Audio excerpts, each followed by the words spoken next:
To happen today. Right now in this country, students of color are half as likely to be placed in advanced placement and honors classes compared to white students. Students of color are half as likely to be taught by the most experienced teachers. White students twice as likely to have the most experienced teachers. Right? Black and Latino students 2, 3, even 4 times more likely to be suspended or expelled, even though they do not break the rules more often than white students. That's the belief, but it's not true. There have been 14 different studies. They all find the same thing, that the rates of serious school rule infractions are virtually identical across racial lines. People bringing drugs to campus, equally across racial lines. People bringing weapons to campus, actually white men more likely to bring guns and knives to campus in K-12 schools than black men or Latino men. Contrary to popular belief, but that's what the Centers for Disease Control research says. But who is it that's getting caught? It's black kids and Latino kids. They're the ones getting searched. They're the ones getting detected. They're the ones getting suspended and often prosecuted, whereas white students are doing the same thing, doing drugs just as much, bringing weapons just as often, if not more so, and escaping notice. So that's still happening. That's a system, and it doesn't require one overt racist in the classroom for that to continue, right? So that becomes a problem. We have to do more than just look at the individual. We have to look at the way that structures operate, sometimes without us even realizing it's happening. Because if we don't do that, we can get rid of every individual bigoted cop or every individual bigoted teacher or any individual bigoted employer. We can sue them, I guess, in court, and maybe people can even win those lawsuits, but what does that really change unless we take aim at those institutional policies that keep recreating inequality? The third piece, our unwillingness to see how history affects the present, how the past and the present mix. We really don't like this. We really don't want to talk about this. And when I say we, I mean those of us called white especially. There are people of color who don't necessarily always want to engage it either, but especially those of us called white. We'll say things like this when people of color bring up racism. We'll say, well, why can't you just get over it? You know, all of that slavery stuff was a long time ago. In fact, Louis C.K. has this really funny bit, right, where he jokes about how white people have just moved the date of slavery further and further and further back. Like it used to be, slavery was 100 years ago, because it was. And then it was, slavery was 125 years ago, because it was. And now it should be, slavery was 150 years ago, but we'll actually say things like, that was hundreds and hundreds, that was like 1,000 years ago, where we've had slavery for 500 years. When in fact it's very much within the lifetime of people in this room's great-great-grandparents, even sometimes great-grandparents. And in fact, de facto slavery extended well past the Emancipation Proclamation. There were people of color being sent back into virtual enslavement all throughout the first 30 years of the 20th century, being made to work in the mines in places like Birmingham, coal mines there and elsewhere, going back to the very plantations from which their grandparents and great-grandparents had been emancipated, as sharecroppers, as tenant labor, tenant farmers, right? So in fact, slavery isn't that long ago. Segregation certainly isn't that long ago. But here's the point. We don't want to talk about it. And this is really funny that we want to tell black and brown folks to get over the past, because frankly, those of us who are white, we love the past. Absolutely flippin' love the past. How do I know that? Because some of us clearly want to go back to it. How do I know that? Because the Tea Party was a thing. And during that period when the Tea Party was a thing, you had a bunch of white folks go into rallies dressed in Revolutionary War costumes, carrying muskets and wearing powdered wigs. Okay, here's the thing. If you dress up in a Revolutionary War costume with a musket and a powdered wig, calling yourself the Tea Party, which I think is a really old-ass reference, you were in no position to lecture black people about getting over the past. That's all, right? Because by definition, you're still rocking like 1774. You got me? Right? But even now, right, we say things like, what is July 4th other than a reference to the past? Like, why do we still celebrate that? Independence Day, we broke away from the British a long ass time ago. That didn't happen last Friday. So why do we still set off fireworks every July 4th, right? I dare you to go up next Independence Day to like the most patriotic guy on the route, you know, with the red, white, and blue wardrobe, because that's an awesome wardrobe palette, and like a big I Heart the USA button on his hat, like flying a flag, blaring Lee Greenwood from the back of a pickup truck. I dare you to go up to that guy, tap him on the shoulder, and say, yeah, this is all really nice, this is great, but when are you going to get over it? Hope you have running shoes on, because he's going to chase you. Although he'll probably have had enough, slices of mom's apple pie that he won't be able to catch you. But my point being, we love the past as long as it makes us feel good about ourselves, right? When a current presidential candidate says he wants to make America great again, it's a reference to the past, right? It's a reference that says we want to go back to when things were great, but only great for certain people because the time that's being remembered so fondly wasn't so great for everyone, right? So we love the past as long as it venerates us. We just don't want to deal with the ugly, but that's not how history works. You got to deal with the good and the bad and everything in between, right? And we know that, don't we? Like on a personal level, we know, right? Put aside politics and race, just like you as individuals, right? We all come from families that are jacked up in one way or another, right? We all have dysfunction. We all have really messed up stuff in our families, some of which we talk about, a lot of which we never talk about, right? And the fact is, if you ever want, just as an individual, to move past your past, you have to confront it.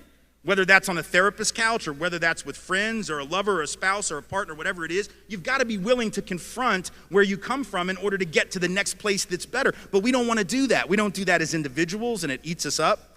And we don't do that as a country, but we have to do that because the past affects the present. Inertia isn't just a property of the physical universe. It's also a property of the political and the economic universe. And here's how I know it's so important. Again, a story involving my own children, about why it's so important that we know our history and are able to articulate that and the dangers of not knowing it. So as it turns out, our daughters are both dancers. And a couple of years ago when they were, let's say, 12 and a half, 10 and a half, I was driving them to dance one day after school. And in order to get to the studio where they were both dancing at that time, we had to drive from the school to the studio. It's about an 8-minute drive. And right in the middle of that drive is a public housing project. And so we're driving the route, we're right in between two sort of public housing developments, and we're there at the red light waiting for it to turn green. And the 10-and-a-half-year-old daughter, Rachel, she looks up and she says, Daddy, why is it that pretty much everybody in this neighborhood is black? Now that is an incredibly good anthropological and sociological inquiry. It's really very observant and a very important question. Now, the only reason she asked it, she probably noticed in many of our drives to the studio that we were driving through a virtually all black, and you could tell from the infrastructure, poor community. But that was the first day she asked about it. Not the first day she noticed it. I'm sure she'd noticed it. But that day she decided to inquire. And probably the only reason she even bothered was because she figured Daddy might know because Daddy talks about this stuff, so I'll ask him. Like if I was an accountant, she totally wouldn't have asked me that. She'd have been like, how do I do my taxes? I'd have been like, Google it, I don't know, TurboTax, something electronic, right? But she figured I might know, so she asked the question, why is this neighborhood pretty much all black? And her sister, of course, because this is what siblings do, right? Older siblings try to show off for the younger sibling, and so the older sister immediately jumps in to impress Daddy with the answer, which she somehow knew, or at least in part. She jumps in, she says, redlining, which oddly enough was true. And for those who don't know what redlining is, I'm about to explain, right? So it turns out that in fact in this country, the reason that people of color disproportionately live in lower income communities and urban areas is in fact because of this thing, among others, called redlining. And what that was that for generations, and it was perfectly legal to do this, by the way, up until 1968 when the Fair Housing Act passed. It went on for generations where you had banks that would take red markers on big maps in their offices, in the loan office of the bank, and they would draw lines around black neighborhoods, and occasionally Latino neighborhoods too, but especially black neighborhoods. And they would say anybody who lives within the boundaries of these lines cannot get a loan from the bank. You're not gonna get a mortgage loan for a house, you're not gonna get a business loan to start up your own business. Didn't matter what your credit record was, by the way. Didn't matter if you had a good job. Didn't matter what your occupational status or your education was. Simply living in that community meant you were not gonna get a loan. So when my daughter says redlining is in part implicated, it wasn't the full picture, but it was a big piece of it. The bigger picture being a history of discrimination, who could live where and who couldn't. And so I explained that to my daughter, the 10-year-old, of course. When her sister said redlining, she said, yeah, I don't know what that means. And I said, yeah, neither does your sister, she's just showing off. But I explained it, took about 3 minutes, real simple little 3-minute discussion, wasn't a long conversation, right? But it was enough to let her know that history matters, and that the things that she sees didn't just happen, that they're the result of certain policies. Because here's what's interesting about that area that we now like to call the ghetto. The reality is the ghetto was created, and public housing in particular was created not for poor black people. It was created for poor white people. And in fact, for the first several years of public housing, people of color couldn't even get into public housing projects.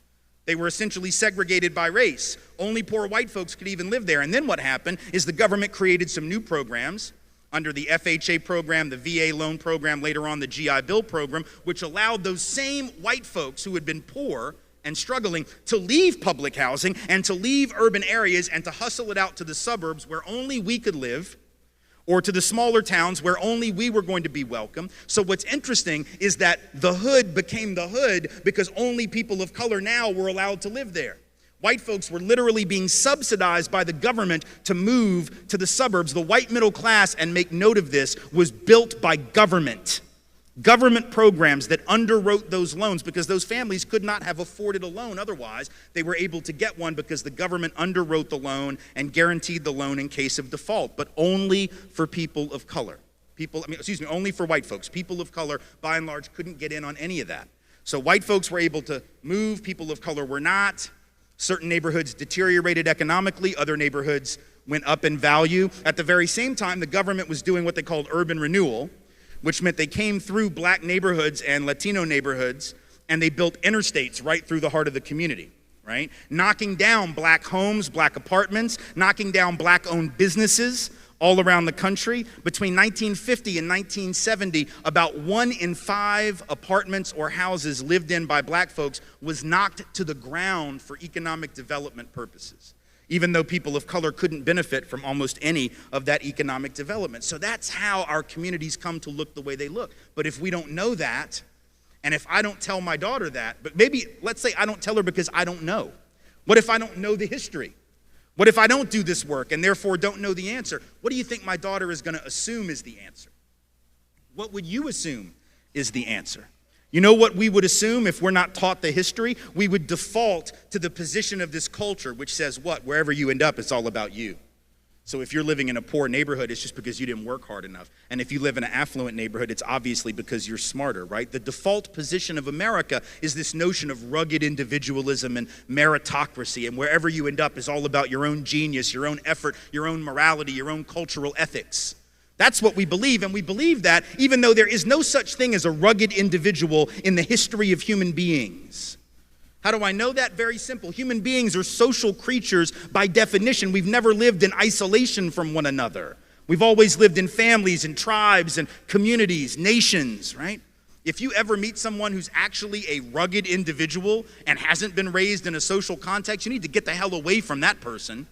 They would be like a feral animal, right? They would be wild. It'd be like being raised on an island by a porpoise. They wouldn't even know how to have language. They'd probably try to eat you because they wouldn't understand there's like a taboo against that, right? You need to get the hell away from anybody who's actually a rugged individual because there are no such thing.